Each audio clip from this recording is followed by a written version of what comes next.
আসসালামু আলাইকুম বন্ধুরা, কেমন আছো তোমরা সবাই? আলহামদুলিল্লাহ আমি ভালো আছি। আজকে তোমাদের সাথে শেয়ার করব কাঁঠালের ভাজি রান্নার রেসিপি।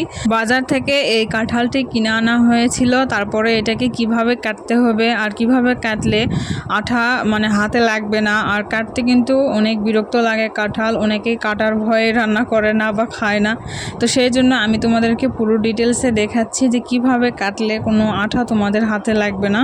তো এইভাবে প্রথমে একটা ফালি দিয়ে দিবে, পরে আর একটা মাঝখানে এভাবে ফালি দিয়ে দিবে, এরপরে পানি দিয়ে যে আঠাগুলো বের হবে সেগুলো একদম ধুয়ে দিবে, এভাবে যেভাবে তোমরা ভিডিওতে দেখতে পাচ্ছ এভাবে করে ধুয়ে দিবে।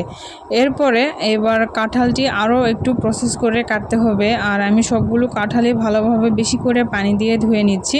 তো এরপরে তোমরা দেখতেই পাচ্ছ আমি কাঁঠালটি আবার মাঝখানে কেটে নিলাম, এরপরে আমি কাঁঠালটি ভালোভাবে ছিলে নিচ্ছি।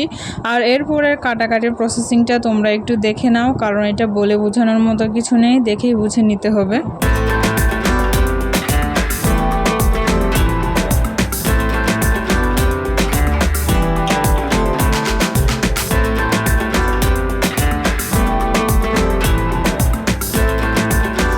তো দেখতেই পাচ্ছ আমি কাঁঠালটি কিভাবে কেটে নিলাম। এরপরে এটাকে আমি বড় একটা বালতিতে বেশি করে পানি রেখেছিলাম সেগুলোতে দিয়ে দিলাম, এতে করে আঠাটা কিন্তু একদমই হাতে লাগবে না।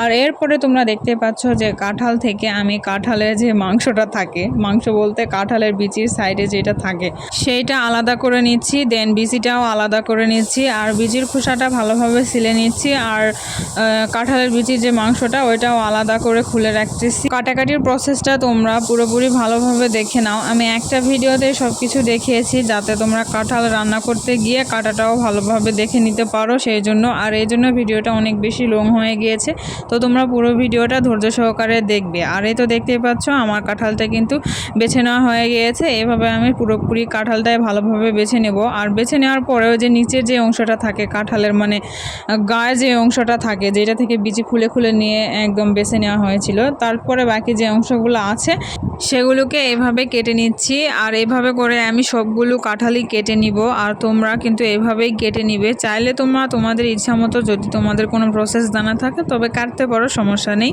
তবে আমাদের এভাবেই আমাদের বাসায় কাটা হয়ে থাকে, সেজন্য তোমাদের সাথে এভাবেই শেয়ার করতেছি। এই তো আমাদের সবগুলো কাঁঠালই কেটে নেওয়া হয়ে গিয়েছে।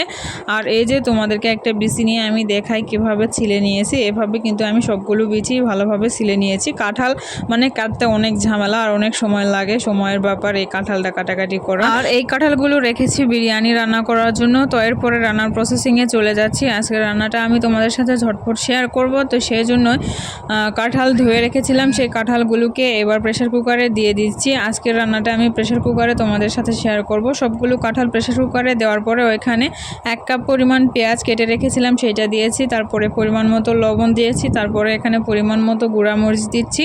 তোমরা তোমাদের রান্নার পরিমাণ অনুযায়ী সবগুলো ইনগ্রিডিয়েন্টস ব্যবহার করবে। আর তারপরে আমি এখানে দিয়ে দিচ্ছি পরিমাণ মতো হলুদ, এবার দিয়ে দিলাম গরম মশলা। এটা আমি কিন্তু সাদা এলাচ, কালো এলাচ আর দারুচিনি হালকা একটু ভেজে ব্লেন্ডারে ব্লেন্ড করে এটা আমরা সব রান্নাতে ব্যবহার করে থাকি, সেইটাই হচ্ছে আমরা ওখানে গরম মশলার গুঁড়ো বলে থাকি। তারপরে ওইখানে মশলা বাটা দিয়েছিলাম আদা রসুন আর জিরা, তারপরে ওইখানে সয়াবিন তেল দিয়েছি পরিমাণ মতো, অল্প একটু দিয়েছি কারণ পরে আবার তেলানি দিতে হবে, তো সেই জন্য ওখানে অল্প পরিমাণ দিয়েছি। তারপরে ওইখানে 1 কাপ পরিমাণ পানি দিয়ে প্রেশার কুকারে আমরা 2টা সিজ দিয়ে নিয়েছি, এর বেশি একদমই দেওয়া যাবে না, তাহলে আবার কিন্তু একদম কাঁঠাল ঘাঁটি হয়ে যাবে।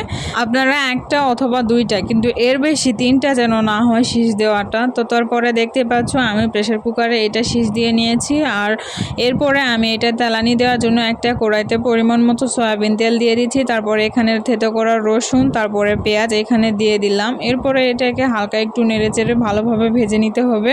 ভাজতে ভাজতে তোমাদের কাছে একটা কথা বলি, যদি তোমাদের কাছে আমার এই ভিডিওগুলো ভালো লাগে তাহলে অবশ্যই একটা লাইক কমেন্ট শেয়ার করে পাশে থাকবা, আর আমার চ্যানেলটি সাবস্ক্রাইব করে দিবা। তো এই তো পেঁয়াজ আর রসুনটা ভাজা হয়ে গেলে আমি এখানে কাঁঠাল প্রেশার কুকারে সিদ্ধ করে রেখেছিলাম সেগুলো দিয়ে দিলাম। এরপরে এটাকে হালকা একটু নেড়ে দিব, আর একদমই কিন্তু ভালোভাবে নাড়া যাবে না, ভালোভাবে বলতে একদমই জোরে জোরে নাড়া যাবে না, আলতো হাতে নাড়তে হবে যাতে কাঁঠালগুলো একদম ভেঙে যায় আবার ঘাঁটি না হয়ে যায়। তো তোমরা কিন্তু দেখতেই পাচ্ছ যে কাঁঠালে অনেক পরিমাণে পানি বেরিয়েছে, আমি কিন্তু মাত্র 1 কাপ পরিমাণ পানি দিয়েছিলাম, তো অনেকগুলো পানি বেরিয়ে এসেছে। এভাবে আমি ঢাকনাটা খুলে রেখেছিলাম আর আস্তে আস্তে জাল দিয়ে কিন্তু আমি পানিটাকে মেরে ফেলেছি, আর কোনো প্রকারের কিন্তু ঢাকনা দেইনি। এতে করে কিন্তু কাঁঠাল আরও বেশি সিদ্ধ হয়ে যাবে। আর এভাবে হালকা হালকা আলতো হাতে নাড়তে নাড়তে দেখতে পাচ্ছ আমাদের কাঁঠাল ভাজি রান্নাটা কিন্তু হয়ে গিয়েছে। এই কাঁঠাল ভাজিটা আমার শ্বশুরের অনেক বেশি পছন্দের খাবার, তো সেই জন্যই কাঁঠালের সিজনে আমাদের বাসায় প্রায় কিন্তু কাঁঠালের বিভিন্ন রকম রান্নাবান্না হয়ে থাকে। আর দেখতেই পাচ্ছ তোমরা, আমি কিন্তু কাঁঠাল ভাজিটা একটা বাটিতে বেড়ে নিচ্ছি, আর দেখতেও মাশাআল্লাহ কিন্তু অনেক সুন্দর হয়েছিল। তোমরা নিশ্চয়ই ভিডিওটা দেখে বুঝতে পারতেছো আমি যে রেসিপিটা তোমাদের সাথে শেয়ার করেছি, এভাবে যদি তোমরা রান্না করো ইনশাআল্লাহ তোমরাও পারফেক্ট রান্না করতে পারবে। তো আজকের ভিডিওটা এখানে শেষ করছি। সবাই ভালো থাকো, সুস্থ থাকো, আল্লাহ হাফেজ।